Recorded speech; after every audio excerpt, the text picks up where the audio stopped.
that all of you do this with me. What did that say, Mariah? We're recording this. It's still recording. Okay. So, I am, in your name, I am Dawn. Oh.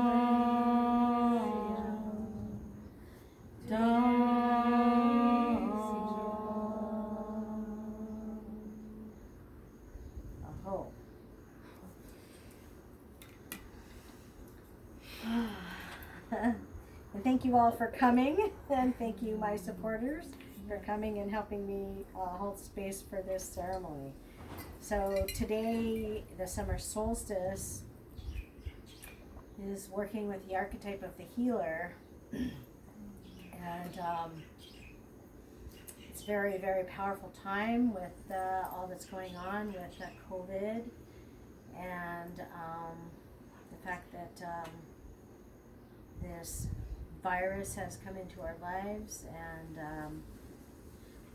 made certain people very sick and shut down our whole economy. This is a very potent time for us to look at our hearts and healing on all different levels, emotionally, spiritually, physically, and spiritually.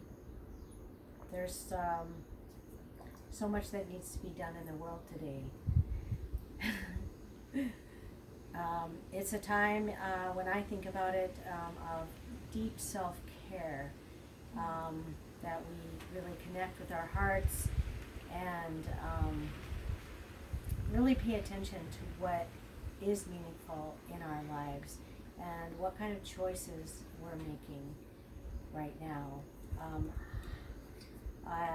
One of the signs of poor self-care is if we feel hungry, angry, lonely, or tired. Hungry, lonely, angry, or tired are all signs of poor self-care. So the archetype of the healer talks about the arms of love, and the arms of love are acknowledgement. So I want to ask each of us to acknowledge right now, with the arms of love, an appreciation for ourselves. What kind of things, what kind of skills and things do we have that we're using right now in our lives? Oh, let's see, what kind of skills can I acknowledge? Well, I've been going to work as an essential worker, and I've been present with my patients, and I've been trying to be present with myself. Acknowledgement of character, being calm in difficult situations. I can't say I always do that, but it's a good reminder. Appearance, when people give us acknowledgement for our appearance, it is like an arm of love, and so it's good in these times to pay attention to our appearance and the appearance of other people, so that we can stay strong for ourselves and for each other. The impact we make on others. Acknowledgement of the impact that we have made on the people around us. I say doing this work and being steady and grounded and present for myself is the way I've mostly made impact on other people. And doing my best to help the people around me as the needs arise. Other arms of love are gratitude, so we can ask ourselves, what are 10 things that we're grateful for in our lives? It's a practice that I sometimes do, but I think we should all do every day, to say 10 things that we're grateful for every morning when we first wake up, and perhaps every night before we go to bed, to keep us in our hearts. I would say that I'm grateful for my health, especially in these difficult times. I am grateful for my job, that I still can go to work and receive a paycheck and stay connected with people. I'm grateful for my children and their health and their presence in my life. I'm grateful for my car. My car gets me everywhere and I love my car. I'm grateful in some ways for the lockdown because it's given me a lot more space to do more inner work and just have more time to myself. So I'm grateful in a way to not have so many things on my list of things to do. And I think that's 5, and I know that we all have 10, but I'm going to move on. Validation is one of the arms of love. How often do people validate us, and do we validate ourselves for all of the things that we do, every day? Recognition, similarly. Can we remember to recognize ourselves and those, especially that are around us in these difficult times, to say something to them and recognize them for what they've done, and to remember what it is that we have done for others. And then there's forgiveness. Arms of love is forgiveness. Oh, forgiveness is so important, not for the person who's being forgiven, but for our own health. It's very, very important practice to forgive those who have wronged us, so that we can not carry that around every day in the ways that we respond to things, but we can be more present when we've forgiven people. And then there's affection, hugs, and touch, which again, this time of COVID has asked us not to do those things very much at all, and I'm grateful that things are loosening up. I was able to go to Mahukona potluck last night. That's been in our community for 35 years, every Wednesday night, and people were there. Nobody was wearing masks, but people kept their distance. We didn't hug, but the people that I live with and that are close in my life, we've been hugging, and I'm very, very, very grateful for the hugs that I do receive and do give. So those are the arms of love. Really a nice idea to connect in with those at this time. And of course, because this isn't actually Sunday, I forgot to mention that that's on Sunday will be Father's Day, and we want to honor all the fathers, the energy of Father God, and all the Father energy that is in our lives on this day. It's Father's Day and the summer solstice. Every one of us had a father, whether that father was good to us or great to us or terrible to us. We have their DNA, and on some level, all fathers need to be acknowledged for what they have given us in this life.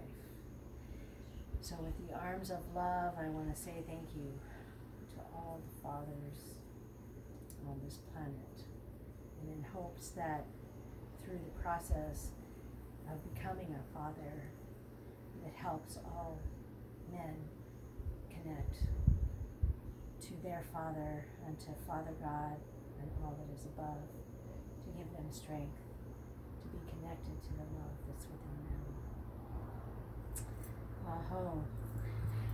Whew. So how are we caring for ourselves in these times? I would like to share, I'm a nurse, I go to work, I have to wear a mask for 12 hours.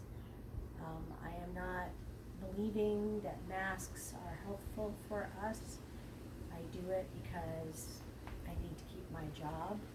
I wear masks when I go into a store or go to work, or go to the post office or the bank, and all the rest of the time I don't wear a mask. And a mask, I don't think it's really helping us. I think there's many things it's doing to harm us.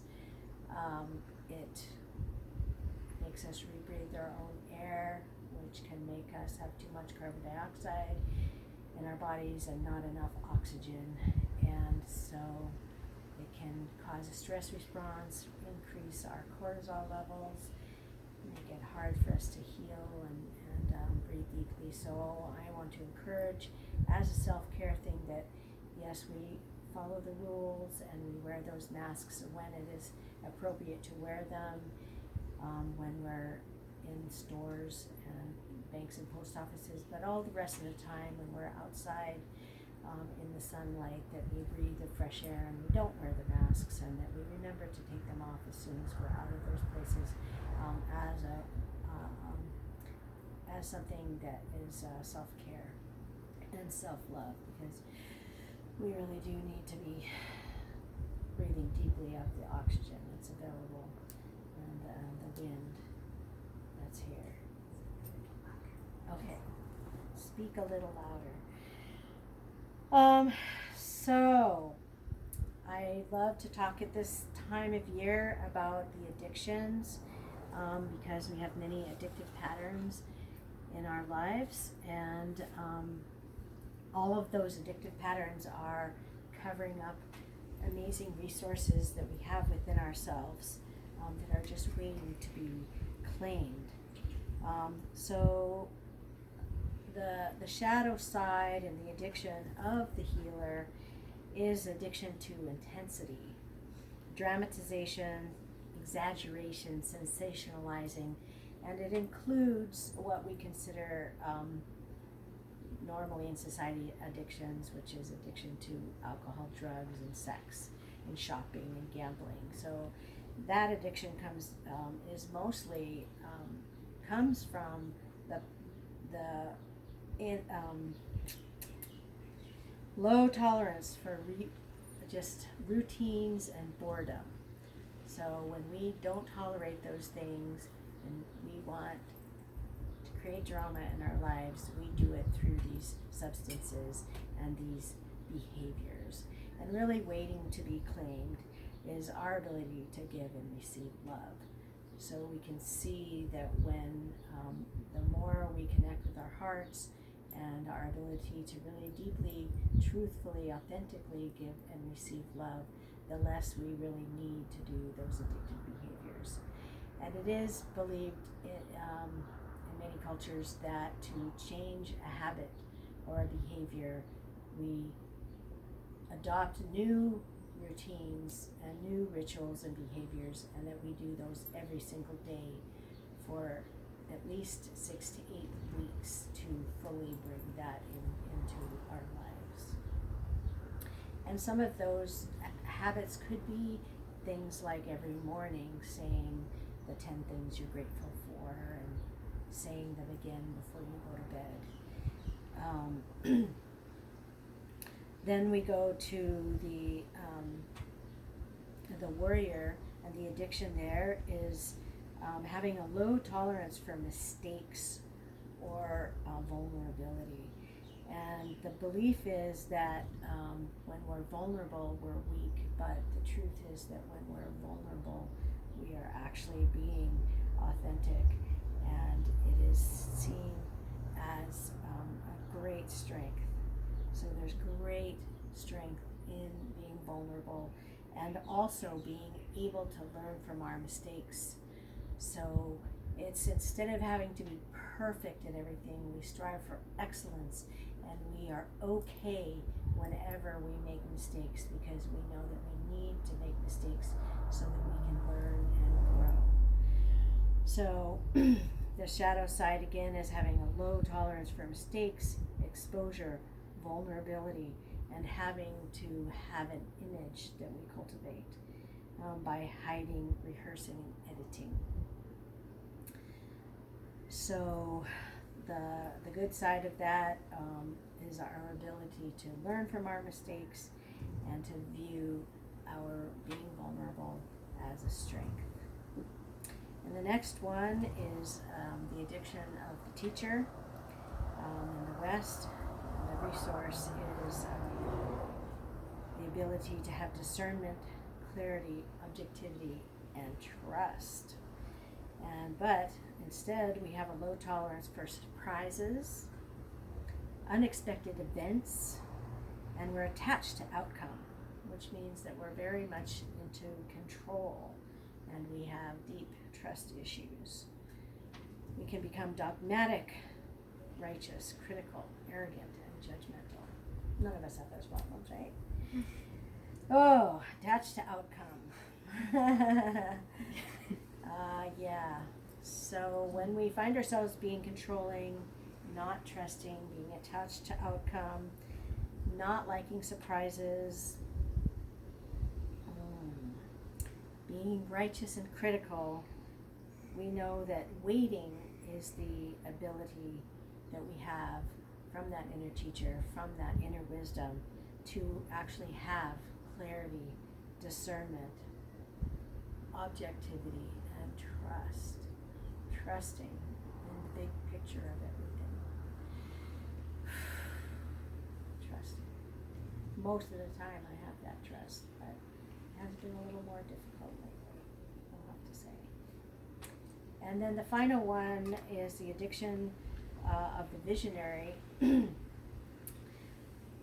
the addiction to focusing on what's not working. I think that's been my greatest challenge in this time, that I have had a tendency to be caught up in what others would consider conspiracy theory ideas, which I think are totally true, but focusing a lot on fear around Bill Gates' idea of bringing a vaccine and making it mandatory for everyone, from which I would probably have to quit my job over.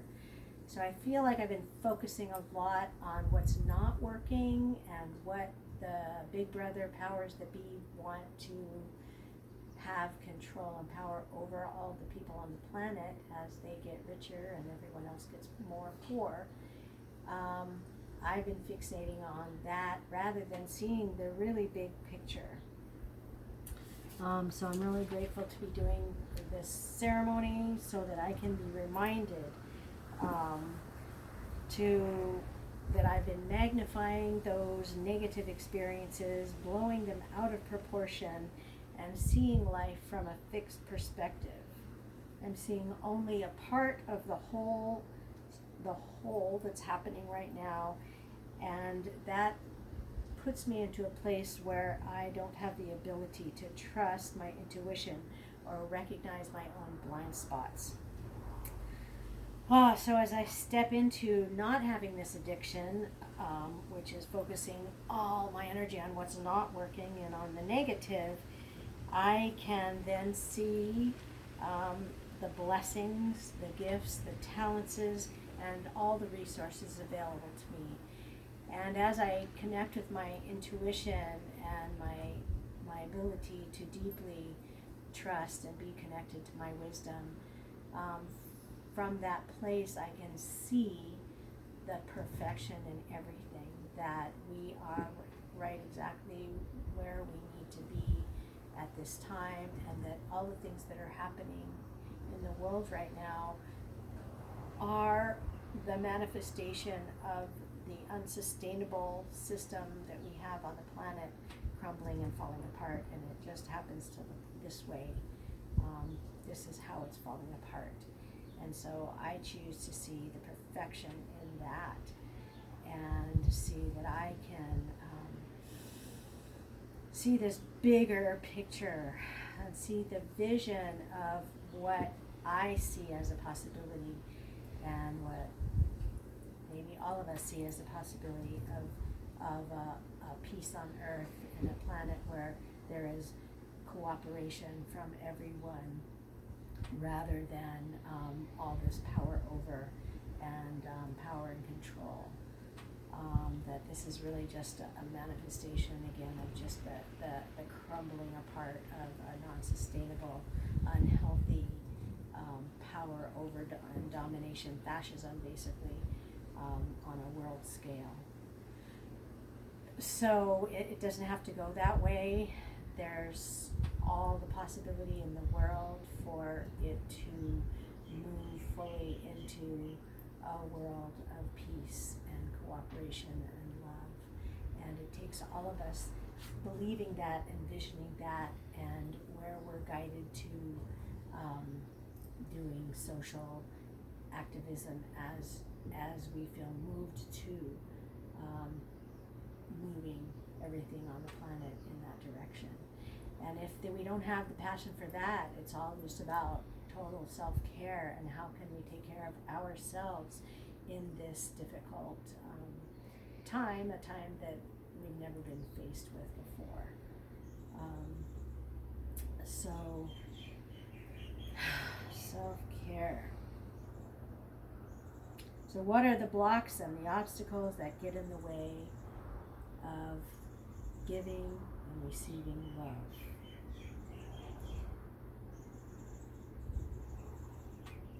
Giving and receiving love to ourselves and those close to us. Healing involves the principle of reciprocity, the ability to give and receive equally. Reciprocity, I feel like I tend to be more comfortable with giving than receiving, and I know that I need to work on receiving more gracefully. And there's a beautiful poem that's in Angela Sarian's book that I love, especially because I'm a beekeeper, by a man named Antonio Machado. And he says, "Last night as I was sleeping, I dreamt, oh marvelous error, that I had a beehive here inside my heart, and the golden honeybees were making white combs and sweet honey from my old failures." Isn't that beautiful? I love that. Oh, so let's see, what's the time here? We're at 55. Yeah, I have it actually here. So, let me see. So getting in touch with that healer archetype, there are several things that we can do. There's something called the 4 healing salves. And it is believed that when we stop, times of singing, dancing, silence, and storytelling, we experience soul loss. And so just a reminder that these are our healing salves. And are we dancing? Are we singing? Are we telling stories? And are we taking time for silence? And because this is the time of the healer, it's about storytelling. And so it reminds us to look at the stories that we tell about ourselves, our life story. And, maybe revisioning the stories that we tell. Maybe reframing the ways that we look at our lives. And so just as a question that we can ask ourselves is, what stories do we tell, and whose stories do we love, and what stories really have inspired us? And in telling one story, we honor how we've come to be who we are. Another aspect that connects us with the healer is called cradling work. And it's recommended that we lie down and we put our right hand on our heart and our left hand on top of that. And we take about 10 minutes of lying down and we ask ourselves these questions. First of all, we acknowledge our strengths. Maybe we can just do that now. I want to invite you to lie down and take the posture that is most known for healing and receiving love and nurturing. And with our right hand on our heart and our left hand on top of it, take a few moments to acknowledge your strengths. What is it that you like about yourself? What are your strengths?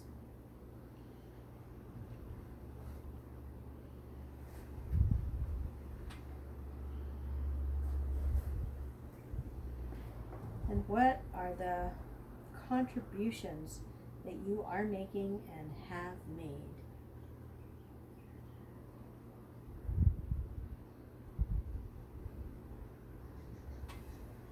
And currently, what is the love that I am giving and receiving?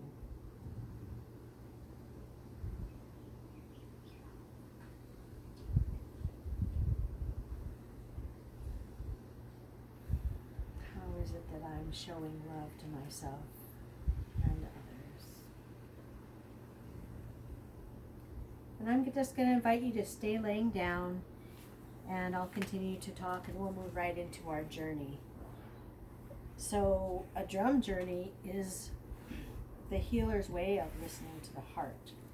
The drum is thought of as the mankind's imitation of the heartbeat. And it's a way of attending to our life story. It's a shamanic practice that's used to access information and guidance from the divine, from the sacred, and from our higher self that is not readily available in our ordinary reality. And just the position of laying down is the meditation posture of the healer. It is the most healing posture and that the body can assume, the main one that we do use for receiving healing. The body does equate lying down with rest and nourishment that does come from giving and receiving love. It is also a posture of openness and surrender. And the heart is the bridge between Father Sky and Mother Earth. And we can take a moment to check in here at this time with our four-chambered heart, which is the source for sustaining our emotional and spiritual health. Is our heart open, full, clear, and strong? When we are not full-hearted, we could be considered half-hearted, and it's time when we feel like we should be doing something that we don't necessarily want to do. And the action needed at times when we are feeling half-hearted is to remove ourselves from those situations. When we are open-hearted, we are open-hearted. But when we're closed-hearted, we can feel defensive, encountering our own resistance and protecting ourselves from the possibility of hurt. The action needed then would be to soften and reopen our heart. And when we are not being clear-hearted, we are having a confused and doubting heart. We may feel ambivalent and indifferent. In this case, the action needed is to not take action, but rather wait for clarity, taking no action and waiting. And looking at when we are not being strong-hearted, we indeed would have a weak heart. We feel lack of courage to be all of who we are in our lives. We lack courage, the ability to stand by oneself, one's heart, and one's core. The action needed is to make a shift and stand by one's heart, core, and authenticity, and our truth. So I'm just going to a little lightly go over the 8 universal healing principles, because then after that we're going to do our journey and we're going to connect with a number that is going to tell us which of these 8 principles of healing and practices and lifestyle choices we need to focus on most during this coming season. And those are, number 1, exercise. This means regular exercise, either daily and or weekly, both external, which is physical exercise, including dancing and martial arts, and internally exercise, which is rites of passage.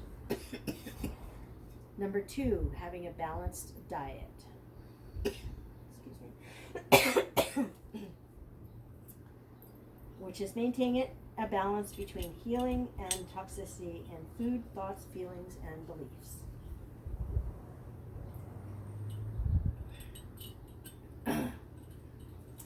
Number 3, humor, play, and fun.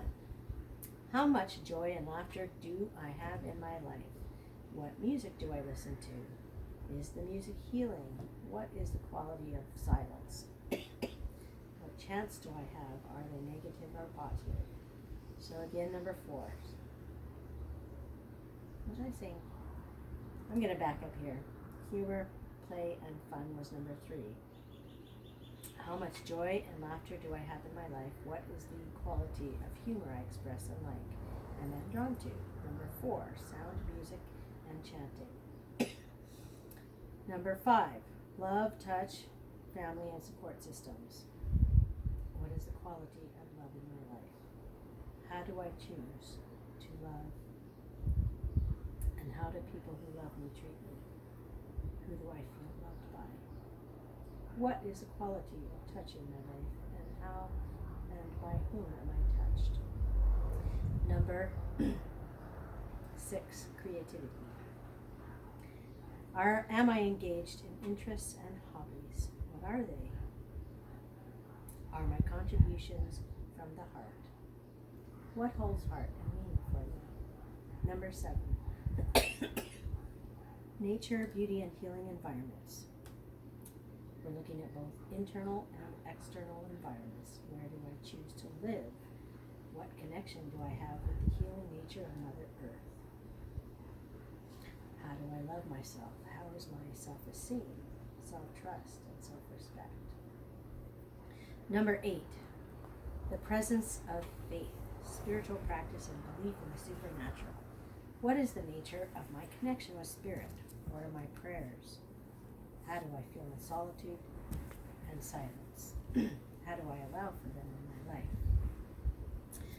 So I'm going to list them again. Exercise, a balanced diet, humor, play, and fun, sound, music, and chanting, love, touch, and support systems, creativity, nature, beauty, and healing environments, and the presence of faith and a spiritual practice. So these are the